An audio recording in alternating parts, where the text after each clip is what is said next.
mga kalibuwag pa ganun. Ayan po. For today's video po guys, nagluluto po tayo ng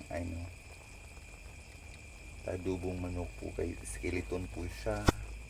Ayan, bali yan po yung kinunan ko sa sa chicken cordon bleu na ginawa ko po guys. Ayan.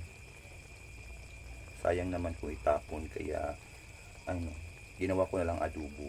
Yung skeleton ng manok, breast part po siya guys ng manok. Ayan.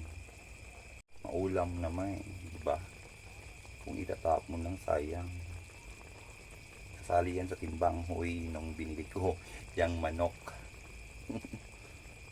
Yung ating sili at char po guys. Ayan. Lapit na po yung maluto po guys yung ating adobo. Ayan. Kaway-kaway nga po dyan sa makain po nito. Sarap po nito guys. Kahit ganito lang to, maulam po rin. Diba?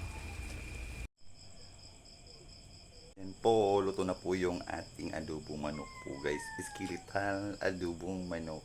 Dali, mga onata. Thank you so much for watching guys. God bless us all. Bye bye.